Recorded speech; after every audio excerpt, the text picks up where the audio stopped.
자, 이번 시간에는 동측인면도를 해볼 건데요. 저희 교재 동측인면도 페이지 수, 네.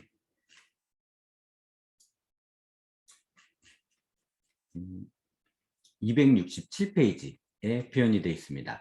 동측인면도 같은 경우에는 지금 우리 평면도상에서 방위를 가장 중요시 보셔야 되는데요. 지금 보통 통상적으로는 북쪽이 위쪽으로 되어 있고 밑에 쪽 남측인면도를 많이 기출이 돼요. 근데 종종 동측인면도가 표현돼서 나오는 경우가 있어요.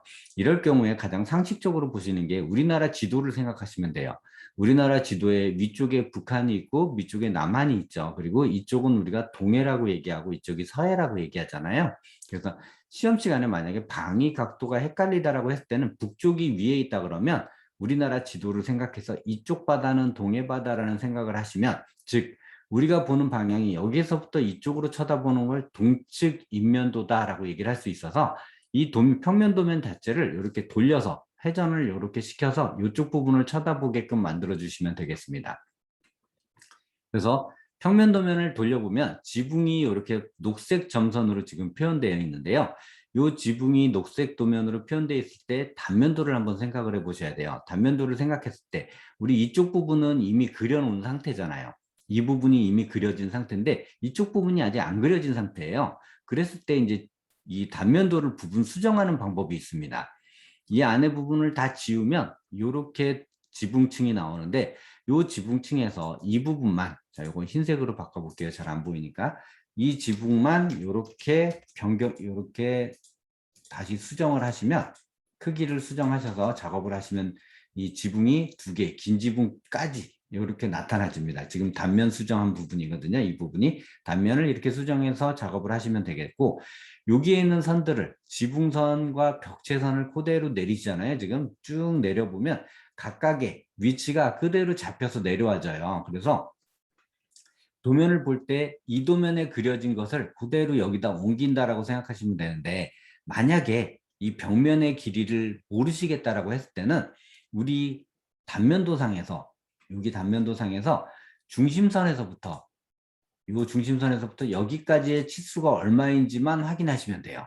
여기까지 치수가 200이기 때문에 외벽선에 대한 노란색 부분은 전부 다 중심선에서부터 200씩 밖으로 나가지는 거예요. 여기서도 벽체가 있기 때문에 여기서 200이 나가지겠죠.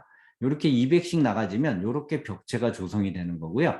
이 벽체는 지붕 상부에 올라가지 않아요. 왜 올라가지 않냐면 벽체를 뚫고 올라가는 게 아니라 요거는 우리가 얘기하는 테두리보잖아요. 테두리보가 벽체를 눌러주는 역할을 하고 있기 때문에 테두리보까지는 벽돌이 쌓여지지 않기 때문에 이렇게 표현이 되고요. 자, 여기까지 표현하셨으면 동측인면도는 크게 어려운 부분은 없어요. 나머지는 우리가 도면에 넣는 방식 그대로 집어넣는데 조금 특이한 부분이 있는 게 바로 요 기와 부분입니다. 자, 기아 부분을 변형을 하는데 어떤 식으로 변형하냐면 이렇게 되어져 있는 인면 기와가 있잖아요. 인면 기와를 어떻게 변형을 하냐면 제가 잠깐 보여드리겠습니다. 자, 이렇게 단면 기와가 돼 있는 부분을 이 부분만 이렇게 지워요. 이 안에 부분 있죠? 이 안에 부분만 이렇게 지웁니다. 테두리인 껍데기만 딱 남겨두는 거죠. 이렇게 테두리인 껍데기만 딱 남겨두고 이렇게 다 지웁니다. 자, 이렇게 지워지면 껍데기만 남고 이렇게 되잖아요. 자, 이 부분도 지우고 여기도 지워요. 자, 이것도 역시 마찬가지로 지울 건데 이거는 끝을 이렇게 말아서 필렛 시킨 다음에 이 부분만 지울 거예요. 이렇게 지워지면 인면의 기와가 만들어지는 거예요. 인면 기와를 너무 어렵게 생각하지 마시고요. 이렇게 만들어진 인면 기와를 여기서 매듭만 지어주면 이렇게 깔끔하게 떨어지고요. 깔때기 홈통과 캔틸레버 표현만 해주시고, 캔틸레버 같은 경우에는 중앙에 선만 넣어주셔서 물끊기 홈이 벽면에서도 표현되는 것을 만들어주면 되고요. 그 외의 부분은 인면에서 보이는 그대로에 들어있는 창문만 집어넣어주고 문과 창문 집어넣어주시면 충분히 해결됩니다.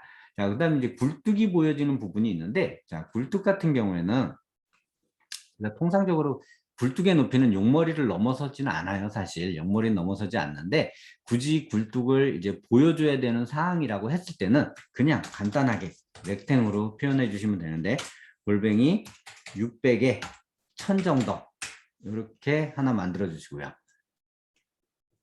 제가 지금 뭔가 잘못 넣은 것 같아요. 자, 땡해서 골뱅이 600에 선 정도 하나 만들어 주시고요. 그 다음에 렉탱에서 요 위에 거 2배만 할게요. 골뱅이 1200에 800 뭐 이런 식으로, 아니 제가 잘못했죠. 렉탱 해서 이렇게 해서 골뱅이 800에 200 정도 이렇게 만드셔가지고 자 무브해서 여기다가 그냥 이렇게 갖다 놓는 이 정도가 다예요. 그리고 나서 나머지 밑으로 내려서 트림으로 잘라주면 충분히 가능한 부분입니다. 사실 우리가 동측인면도에서는 크게 손을 볼 부분은 없어요. 근데 우리가 이제 일반 평면도와 조금 다른 부분이 있다라고 했을 때 이런 기아 부분 그리고 용머리 부분, 용머리도 사실상 암키아 수키아가 보여지진 않아요. 그렇지만 그래도 암키아 수키아가 이 뒤에 표현이 되어 있다는 걸 하기 위해서 이렇게 만들어집니다. 그리고 천정 가운데 항상 환기구가 있거든요. 자, 이 환기구는 특정 크기는 없어요. 사실 특정 크기는 없고 지름 300 정도 하셔서 안으로 30 이렇게 집어넣으시고요. 이 30 집어넣은 상태에서 가운데다가 선을 이렇게 하나 그으시고 옵셋 여기서 20 정도만 이렇게 아래 위로 20 정도만 하시고 간격은 100씩 띄우면 되는데 이 간격도 100까지 이렇게 딱 찍어서 정확하게 띄우지 마시고 이렇게 아래 위로만 이 정도 되시게 띄운 다음에 트림으로 잘라내시면 이 환기구 설치까지 충분히 완료가 됩니다. 이렇게 하시면 인면도는 금방 끝나요. 그래서 시험 문제에 동측 인면도가 잘 안 나오는 이유가 지붕의 경사각이 이미 단면도상에서 만들어졌기 때문에 시험 문제에서 이 동측인면도가 잘 안 나오는데 동측면도가 조금 특이하게 생긴 경우에는 동측인면도가 기출이 되기 때문에 그리는 방법에 대한 작도 방법은 한번 이 원형 문제를 가지고 연습을 한번 해보실 필요는 분명히 있습니다. 그리고 방향감을 익히시는데 동측인면도가 중요한 역할을 하기 때문에 시험 전에 단면도만 남측면도만 계속 그리지 마시고 동측면도를 꼭 그리시고 그려보시고 입시를 하시는 것이 좋다라고 말씀을 드리고 싶고요. 기출문제상에서 반드시 동측면도냐 남측면도냐 이것을 정확하게 확인하시고 작도를 시작하셔야 됩니다. 시험 시간이 그렇게 많은 상태가 아니기 때문에 동측인면도를 막 작성하다가 아 남측인면도였는데 라고 하시면 이미 늦을 수도 있기 때문에 반드시 동측인면도인지 남측인면도인지를 정확하게 확인하실 필요가 있습니다.